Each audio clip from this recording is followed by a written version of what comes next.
സിറിയയിൽ വിമതർ 5 പതിറ്റാണ്ട് നീണ്ട അസദ് ഭരണം അവസാനിപ്പിച്ചിരുന്നു. വിമതർ തലസ്ഥാനമായ ദമാസ്കസ് വളഞ്ഞതോടെ അസദും കുടുംബവും രാജ്യം വിട്ടു. മോസ്കോയിലാണ് അസദും കുടുംബവും അഭയം തേടിയത്. അതിനിടെ അസദിനെതിരെ ഒരു ആരോപണം ഉയരുന്നുണ്ട്. ഇസ്രയേലുമായി അസദിന് രഹസ്യ ഇടപാടുകളുണ്ടെന്ന വിവരമാണ് പുറത്തുവരുന്നത്. ഇത് സംബന്ധിച്ച രേഖകളും പുറത്തുവന്നിട്ടുണ്ട്. അസദിന്റെ പ്രസിഡന്റ് സ്ഥാനം നഷ്ടമായതിനു പിന്നാലെയാണ് രേഖകൾ പുറത്തുവന്നത്. ചോർന്ന രഹസ്യരേഖകൾ സിറിയൻ മാധ്യമങ്ങളും അറബ് മാധ്യമങ്ങളും പുറത്തുവിട്ടു. ഇസ്രയേൽ വിരുദ്ധമെന്ന പ്രതിച്ഛായയാണ് അസദിന് ഉണ്ടായിരുന്നത്. എന്നാൽ ഇസ്രയേൽ വിരുദ്ധനായിരുന്നില്ല അസദ്. മാത്രമല്ല, ഇറാനിലെ ഇസ്രയേൽ ആക്രമണങ്ങളിൽ അടക്കം അസദ് പങ്കാളിയാണെന്നാണ് രേഖകൾ വെളിപ്പെടുത്തുന്നത്.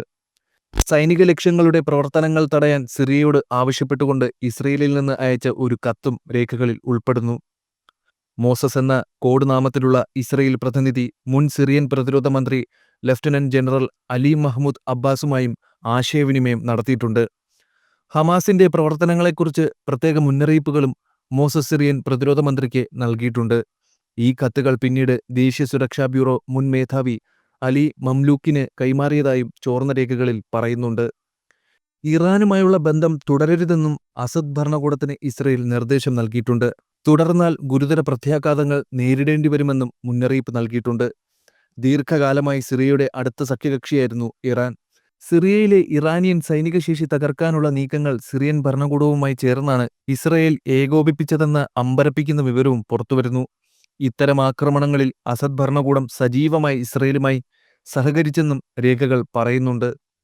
അതിനിടെ സിറിയയിൽ ഇറാൻ ശക്തമായ ആക്രമണമാണ് നടത്തുന്നത്. സിറിയൻ പ്രദേശങ്ങളിലെ ഇസ്രയേൽ കടന്നുകയറ്റം തടയാൻ UN ഇടപെടൽ വേണമെന്ന ആവശ്യവും ഉയരുന്നുണ്ട്. ഗോലാൻ കുന്നുകളോട് ചേർന്നുള്ള ബഫർ സോണിൽ ഇസ്രയേൽ സേന നടത്തിയ കടന്നുകയറ്റം ചെറുക്കാൻ നടപടി വേണമെന്ന് UN-നോട് അറബ് രാജ്യങ്ങളും ഇറാനും ആവശ്യപ്പെട്ടു. UN സമാധാന സേനയെ പുനർവിന്യസിച്ച് സിറിയൻ പ്രദേശങ്ങളിൽ നിന്ന് ഇസ്രയേൽ സേനയെ പുറത്താക്കണമെന്നും രാജ്യങ്ങൾ ആവശ്യപ്പെട്ടു. 3 ദിവസത്തിനിടെ 480 ആക്രമണങ്ങളാണ് ഇസ്രയേൽ സേന സിറിയൻ പ്രദേശങ്ങളിൽ നടത്തിയത്. ദമാസ്കസ് ഉൾപ്പെടെ രാജ്യത്തിന്റെ വിവിധ ഭാഗങ്ങളിൽ നടത്തിയ ആക്രമണങ്ങളിൽ നിരവധി കപ്പലുകളും ആയുധ കേന്ദ്രങ്ങളും ഇസ്രയേൽ തകർത്തു. സിറിയൻ സൈനിക സംവിധാനങ്ങൾക്ക് നേരെ ഇനിയും ആക്രമണം നടത്താൻ മടിക്കില്ലെന്നാണ് ഇസ്രയേൽ പ്രധാനമന്ത്രി നെതന്യാഹുവിന്റെ പരസ്യമായ വെല്ലുവിളി.